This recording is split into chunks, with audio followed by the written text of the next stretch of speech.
Praise the Lord, hallelujah. सबको जय मसीह की। आप सबका स्वागत है जीवित परमेश्वर के जीवित हुजूरी में, जिसमें जब भी आप आते हैं तो आपका जीवन सेम नहीं रहता। आप परमेश्वर से आशीषों को प्राप्त करते हैं। मैं आपका फिर से स्वागत करती हूँ हमारी इस नई वीडियो में, जिसमें आप परमेश्वर के पवित्र वचनों को सुनेंगे। और मेरा ये विश्वास है कि आज की इस पवित्र वचन को सुनना आपके लिए एक बहुत बड़ी आशीष का कारण होगा। पवित्र वचन को पूरा सुने ताकि आप परमेश्वर के इस पवित्र वचन को ध्यान से समझ पाएं और आप अपने जीवन में जब इसे लागू करें तो परमेश्वर की आशीष आपके जीवन पर हो, परमेश्वर का अनुग्रह, उसकी दया आपके जीवन पर हो। परमेश्वर आप सभी को आशीषित करे। तो चलिए आज के पवित्र वचन को हम सुनते हैं।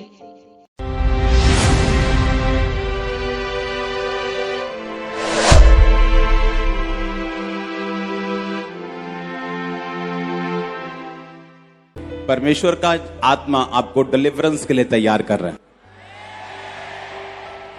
डिलीवरेंस एक विश्वासी को भी चाहिए, एक पास्टर को भी चाहिए। डिलीवरेंस सिर्फ दुष्ट आत्माओं से नहीं होती, अगले लेवल पर जाने के लिए डिलीवरेंस चाहिए, परमेश्वर का फेवर चाहिए। दाऊद जब एक गोत्र का राजा बना तो अगले गोत्र का 11 गोत्र, अगले पूरे इज़राइल का राजा बनने के लिए उसे डिलीवरेंस चाहिए थी।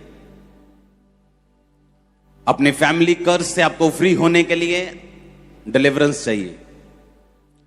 डिलीवरेंस सिर्फ दुष्ट आत्माओं से नहीं होती, डिलीवरेंस हर वो चीज जिससे आपको चाहिए वो डिलीवरेंस होती है, वो आज होगी आपकी।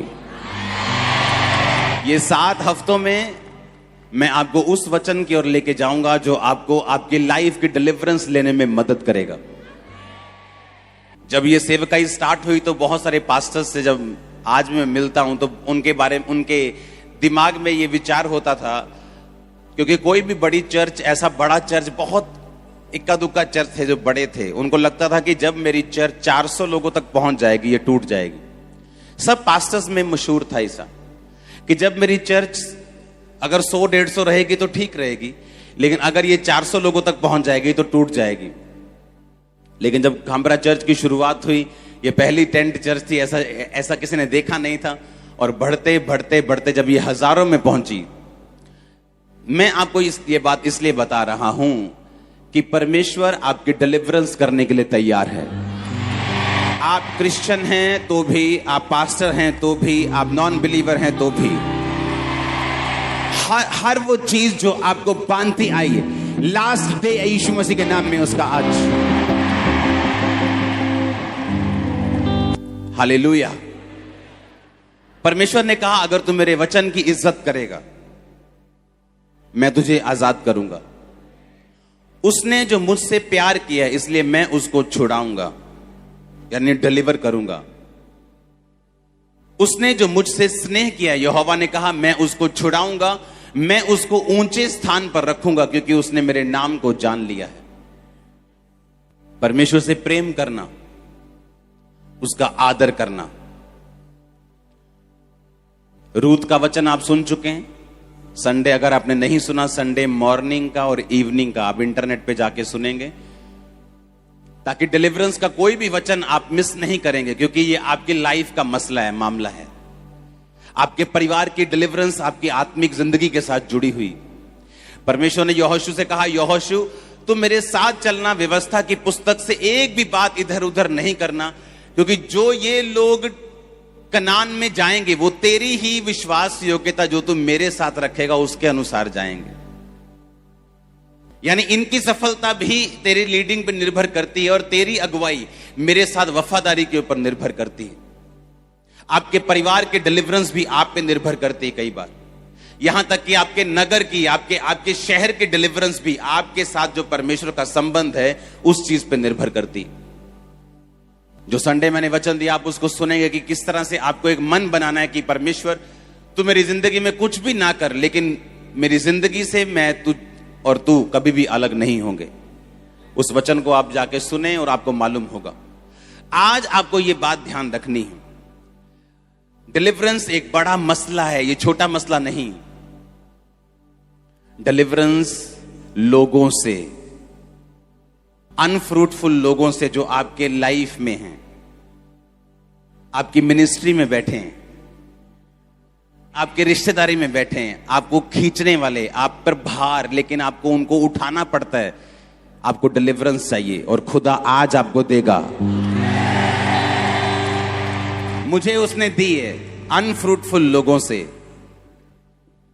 और ये ऐसी चीज है जिन्हें आप खुद नहीं कर सकते, आप खुद उन्हें छोड़ नहीं सकते, लेकिन जब आप पर परमेश्वर का फेवर होता है वो धक्के से आपको लेके जाता है। उस समय आपको दुख लगता है, कई बार आपको स्ट्रेस फील होता है, लेकिन जब आप अपने आप को 6 महीने बाद, 3 महीने बाद देखते हैं, आप कहीं अधिक ग्रोथ में, कहीं अधिक ब्लेसिंग में।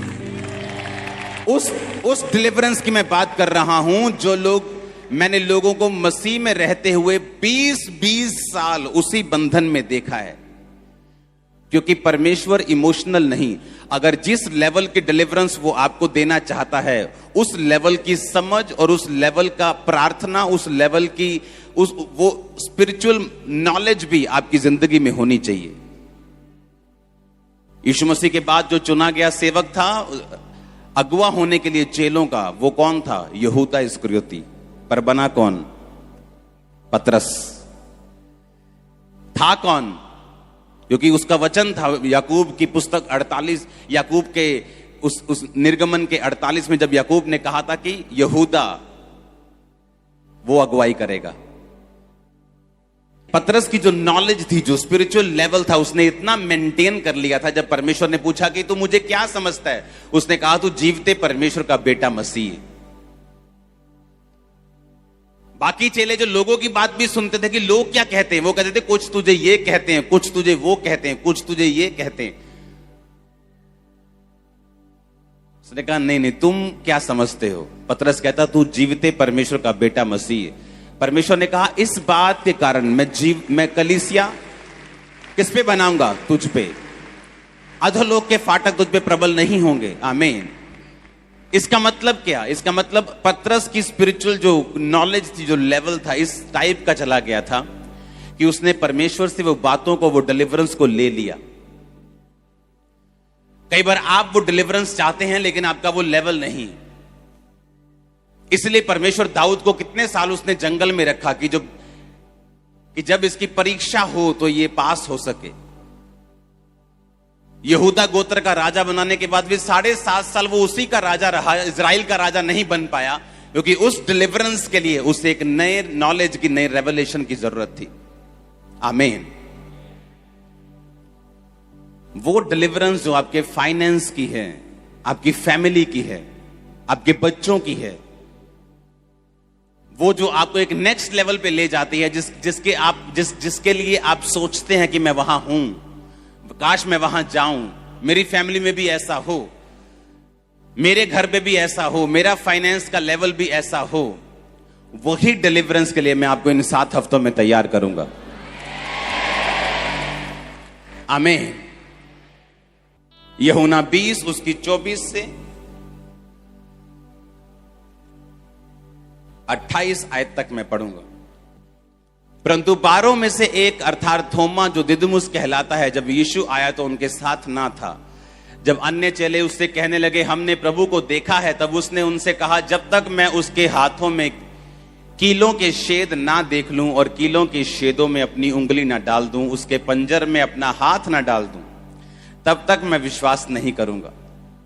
8 दिन के बाद वो चेले फिर घर के भीतर थे और थोमा उनके साथ था और द्वार बंद थे। तब यीशु आया और उनके बीच में खड़े होकर कहा तुम्हें शांति मिले। तब उसने थोमा से कहा अपनी उंगली यहां लाकर मेरे हाथों को देख और अपना हाथ लाकर मेरे पंजर में डाल और अविश्वासी नहीं परंतु विश्वासी हो। ये सुन थोमा ने उत्तर दिया हे मेरे प्रभु, हे मेरे परमेश्वर। सब बोलो आमीन। यीशु ने कहा तूने मुझे देखा इसलिए विश्वास किया, धन्य वो हैं जिन्होंने बिना देखे विश्वास किया। अगली आयत पढ़ेंगे लूका 22 उसकी 54 से 61 आयत को। ये लूका का यूहन्ना पढ़ेंगे 24 से 29 और लूका 54 से 61 आप नोट करेंगे। लूका 22 से 24 से 61 आयत, ये उस टाइम का जिक्र है जब पतरस को परमेश्वर ने कहा था कि आज रात 3 बार तू मेरा क्या कर देगा, इनकार कर देगा। और बड़ी हैरानी की बात है, पतरस ने जब पहली बार इनकार किया, दूसरी बार इनकार किया, और जब तीसरी बार इनकार किया, 59 आयत अपनी स्क्रीन पे अगर है आपके पास तो सही निकालना। हाँ, फिर थोड़ी देर के बाद किसी ने पतरस को देखकर कहा, तू भी उन्हीं चेलों में से है। पतरस ने कहा, हे मनुष्य, मैं नहीं हूं। कोई घंटे भर बाद एक और मनुष्य दृढ़ता से कहने लगा, निश्चय ये उनके साथ था, क्योंकि ये गलीली है। पतरस ने कहा, हे मनुष्य, मैं नहीं जानता तू क्या कहता है। वह कह ही रहा था, तुरंत मुर्गे ने बांग दी। तब प्रभु ने घूम के पतरस की ओर देखा और पतरस को प्रभु की वह बात याद आई जो उसने कही थी, आज मुर्गे के बांग देने से पहले तू 3 बार मेरा इनकार करेगा। परमेश्वर यहां है मान लो, और घेरा हुआ लोगों ने, महायाजक के सामने शोर मच रहा है, मार दो यीशु को, मार दो, इसने ऐसा किया, इसने ये परमेश्वर की तौहीन करता है, ये करता है। और सब हजारों लोग इस यीशु मसीह को पकड़े हुए हैं और शोर मच रहा है। और पतरस वो खड़ा है पीछे, कोई जाना खड़ा हो जाए पीछे से, वहां पतरस खड़ा है। सुनो मेरी बात ध्यान से, पतरस कहां खड़ा है? वो पीछे, और यीशु मसीह यहां है। और यीशु मसीह पे आरोप लग रहे हैं कि तूने ये किया, तूने वो किया, तूने ऐसा कर दिया। शोर मच रहा है। मतलब यहां भी अगर आप आपस में बात कर रहे हो तो इसको सुन नहीं सकता इस आदमी को। लेकिन बाइबल कहती जब पतरस ने तीसरी बार इनकार किया और यीशु मसीह को यहां बांधा हुआ इस तरह से, और ऐसे लोग खड़े हैं, लोगों हजारों लाखों लोग यीशु मसीह पे तोहमत लगा रहे हैं, यीशु मसीह चुप है और शोर मचा हुआ है। अगर वर्शिप चल रही हो और आप में से कोई बात कर रहा हो तो सुनता है क्या? और जैसे ही पतरस ने तीसरी बार इनकार किया, बाइबल कहती है यीशु मसीह ने घूम कर उसे देखा। यीशु मसीह ने ऐसे घूमा, इतने लोग खड़े हैं, इतने हजारों लोग परमेश्वर को के पास खड़े हैं, कोई थप्पड़ मार रहा है, कोई टॉर्चर कर रहा है, और यीशु मसीह घूम कर ऐसे पतरस की ओर देखते हैं। और पतरस को मालूम हो जाता है कि अब मैं तीसरी बार इनकार कर चुका हूं, और पतरस रोने लगता है, बाइबल कहती। और उसे परमेश्वर की बात याद आती है कि आज मुर्गे के बांग देने के पहले तू 3 बार मुझसे मुकर चुका होगा। अब जो पतरस कर रहा था बाहर, वो यीशु मसीह को मालूम था। थोमा कहता कि चेले कहते ओए तू किथे सीगा? मैं बाहर गया। कहते यीशु मसीह आए सी साडे विच। कहता मैं नहीं मानता। नहीं वो जी उठे। कहता मैं नहीं मानता। कहता अगर मुझे यकीन दिलवाना है तो पहले मैं जो नेजा जहां मारा था वहां उंगली डालूंगा, हाथ पर जो छेद है वहां उंगली डालूंगा, फिर बिलीव करूंगा कि वो जी उठा है। क्या वहां पे यीशु मसीह थे? जब थोमा ये बात कर रहा था, क्या वहां परमेश्वर मौजूद थे फिजिकली? क्योंकि जब वो चेलों को दिखाई दिए वो वहां से चले गए, और जब वो चले गए तो थोमा वापस आया। और थोमा क्या कहता है कि मुझे नहीं यकीन, अगर मुझे यकीन दिलवाना है तो परमेश्वर मेरे सामने आए और मैं उसके हाथ और पांव में उंगली डाल के देखूंगा। और बाइबल कहती थोड़े दिन बाद यीशु मसीह प्रकट हुए थोमा के पास, और थोमा को बोला ये ले डाल ले उंगली, और ये ले डाल। सुनो मेरी बात। और परमेश्वर ने कहा अविश्वासी नहीं पर विश्वासी हो। अब सुनो मेरी बात। मैंने अपनी लाइफ में ये नोटिस किया है, अगर आपको डिलीवरेंस चाहिए, अब ध्यान से सुनना, आपके कॉन्शियस में, आपके दिमाग में, आपके दिल में ये बात हमेशा होनी चाहिए कि परमेश्वर मुझे देख रहे हैं।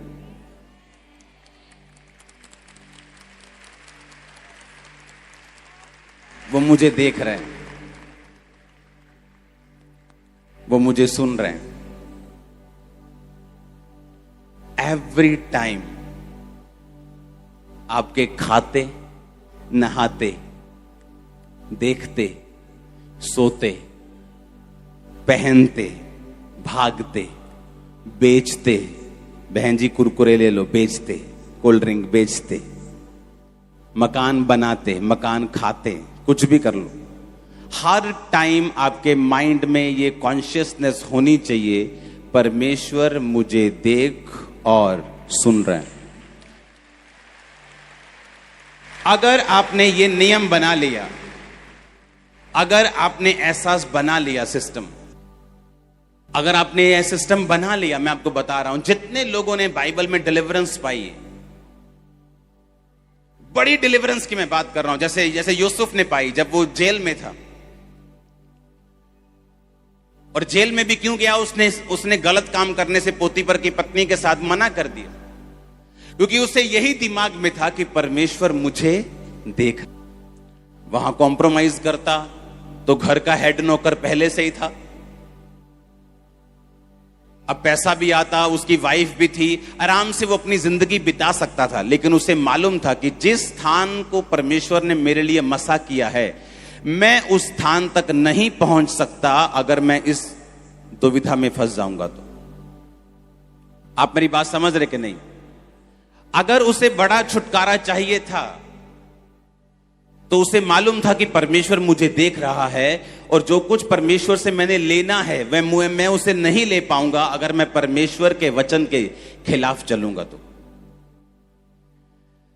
मैंने प्रैक्टिकली अपनी लाइफ में, लोगों की लाइफ में और दूसरे लोगों की लाइफ में, और बाइबल के जो कैरेक्टर हैं उनकी जिंदगी में देखा है, उन्हीं लोगों ने डिलीवरेंस पाई है, छुटकारा पाया है, जिन लोगों के दिमाग में यह था कि परमेश्वर मुझे देख रहा है और सुन रहा है।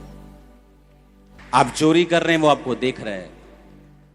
आप व्यभिचार कर रहे हैं, वो आपको देख रहे हैं। वो वहां पे मौजूद नहीं था, उसने कहा नहीं नहीं, मैं नहीं मानता यीशु मसीह आए थे। मुझे तो तभी यकीन, मुर्दे जीवित करने के बाद, लंगड़े चलाने के बाद, इतना कुछ देखने के बाद भी वो अविश्वासी था। इमेजिन करो। और यीशु मसीह ने फिर उससे कहा, जब यीशु मसीह प्रकट हुए तो यीशु मसीह ने कहा, ये ले थोमा, मैं आ गया हूं, अब विश्वासी बन, अविश्वासी नहीं। परंतु धन्य वो जिन्होंने बिना देखे विश्वास किया। इसका मतलब जब थोमा ये बात कर रहा था, परमेश्वर वहां मौजूद थे कि नहीं थे?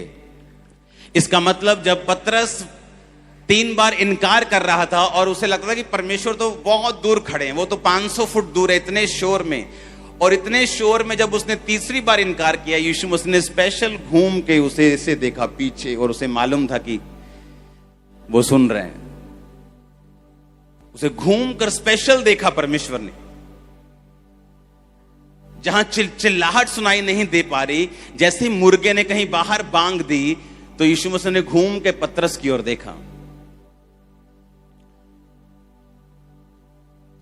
जब हम अपने घर में हैं, अपने काम में हैं, अपने बिजनेस में हैं, जब हमें लगता है कि शारीरिक रूप में परमेश्वर वहां मौजूद नहीं, और ना वो महसूस किया जाने वाला है, क्योंकि परमेश्वर की हुजूरी कभी भी महसूस नहीं होती। पावर महसूस होती है, हुजूरी नहीं। जो आप चर्च में महसूस करते हैं वो पावर है परमेश्वर की। हुजूरी महसूस नहीं होती, हुजूरी आपके अंदर है। आप सुबह अपनी टांगों और पैरों को महसूस नहीं करते, हाथों को, कि पहले मैं महसूस करूं, फिर मैं उठूंगा और अपने टांग में बेड के नीचे लगाऊंगा। आपको मालूम है ये आपके साथ हैं, परमेश्वर आपके साथ है। वैसे ही महसूस करने की जरूरत नहीं। आमीन। आपको ये इज्जत करनी है कि परमेश्वर मुझे सुन रहा है और देख रहा है, और मुझे परमेश्वर का आदर करना है। आमीन। जब आप इस मेंटालिटी के साथ चलेंगे कि परमेश्वर मुझे देख रहा है, मुझे सुन रहे हैं हर टाइम, मेरे अविश्वास की बातों को भी वो सुन रहे हैं, मेरे विश्वास की बातों को भी वो सुन रहे हैं, मेरे शक की बातों को भी वो सुन रहे हैं, और जो मैं विश्वास की बात कर रहा हूं उसको भी वो सुन रहे हैं। वो जो निंदा, वो चुगली जो आप दूसरों की कर रहे हैं, उसको भी वो सुन रहे हैं, और वो आपके बोले गए शब्दों के अनुसार आपकी जिंदगी में काम करता है। ऐसे लोग जो अपने पास्टर्स की चुगलियां करते थे, जब पास्टर उन पे ले हैंड करता था तो उस ले हैंड का असर उनकी जिंदगी में नहीं होता था। क्योंकि वो परमेश्वर जिसने पास्टर के बीच से ले हैंड करना है, वो आपको सुन भी रहा है और देख भी रहा है। हालेलुया। और हमें ये बात मालूम होनी चाहिए कि परमेश्वर जीवित है। हमारी लाइन जो है, क्रिश्चियन जो मसीह जिंदगी है, वो जीवित है। जो मैं बोल रहा हूं वो सुन रहा है, जो मैं सोच रहा हूं वो भी वो सुन रहा है, जो मैं कर रहा हूं वो देख रहा है, चाहे वो गलत है चाहे वो सही है, लेकिन परमेश्वर को सब कुछ मालूम है। अब चर्च में आके मैं ज्यादा जोर के हालेलुया बोल के उसे धोखा नहीं दे सकता, क्योंकि जो मैं करके आया हूं, जो मैं सोच के आया हूं, जो मैं अपनी लाइफ में कर रहा हूं, उसे वो सब कुछ मालूम है। हालेलुया। आप जितना परमेश्वर को इज्जत देंगे, जितना परमेश्वर का ऑनर करेंगे, उतना ही वो आपको डिलीवर करेगा। लोग बोलते हैं कि अगर मैं क्रिश्चियन हूं, हां, और अगर मेरी बाइबल को किसी ने फाड़ दिया, जला दिया, किसी अन्य जाति ने, आपको मालूम आजकल जो चल रहा है सभी धर्मों के साथ, मैं आपसे एक क्वेश्चन करना चाहता हूं, क्या यह बेअदबी है, या एक वचन जो क्रिश्चियन हो के वचन को जान के भी उस वचन को फॉलो नहीं करता, क्या यह बेअदबी है? क्या बेअदबी है दोनों से? अगर मान लो मेरा विश्वास एक धर्म पे नहीं है, हां, उसको किसी ने कुछ कर दिया, वो बेअदबी नहीं, वो बेवकूफी है, वो मूर्खतापूर्ण किया गया काम है, वो बचपना है, वो नफरत है, बेअदबी नहीं है। क्रिश्चियन होके भी मैं वो चुगलियां कर रहा हूं, वो निंदा कर रहा हूं, वो व्यभिचार कर रहा हूं, अपनी गर्लफ्रेंड को साथ लेके घूम रहा हूं, ये बेअदबी, ये रियल बेअदबी। क्योंकि बेअदबी सिर्फ अपने धर्म का आदमी कर सकता है, दूसरे धर्म का आदमी किसी दूसरे धर्म की बेअदबी नहीं कर सकता। अगर वो करता है वो बेअदबी नहीं, वो मूर्खता पूर्वक किया गया काम, बेवकूफी, हाँ, वो बचपना है, वो उसके छोटे दिमाग की उपज है, जिससे वो जहां से वो निकला है वो दर्शाता है। वो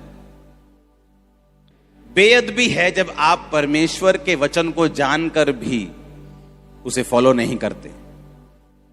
पतरस वहां खड़ा है, यीशु मसीह यहां खड़े, और 3 बार उसने इनकार किया, और तीसरी बार जैसे इनकार किया, परमेश्वर घूम के उसे पीछे कितने फुट दूर देखते हैं, और पतरस हैरान हो जाता है कि यीशु मसीह तक मेरी आवाज तो पहुंच नहीं रही, यीशु मसीह मुझे देख कैसे रहे, पीछे की ओर मुड़ के कैसे मुझे उन्हें मालूम हो गया कि मुर्गे ने बांग दे दी और मैंने 3 बार इनकार कर दिया। यीशु मसीह तो आए थे शारीरिक रूप में, हमें दिखाया उसने कि यीशु मसीह ने कहा कि देखो मैं जीवित हूं, ये देखो मेरे हाथों और पांव के छेद, ये देखो, उसमें शांति मिले। चेलों को बोल गए, चेले बड़े खुश थे जब चेलों ने बताया थोमा तू यहां नहीं था, यीशु मसीह आए थे। कह रहा मैं नहीं मानता। जब वो बोल रहा था तब भी यीशु मसीह वहीं पे थे। आप चल रहे हैं वो तब भी वहीं पे हैं, आप गाड़ी में बैठे तब भी वो वहीं पे हैं, आप जब फोन पर किसी से झूठ बोल रहे हैं वो तब भी वहीं पे हैं। और बाइबल कहती हर एक बात जो तुम्हारे मुंह से निकलेगी, अच्छी या बुरी, तू उनका लेखा मुझे देगा।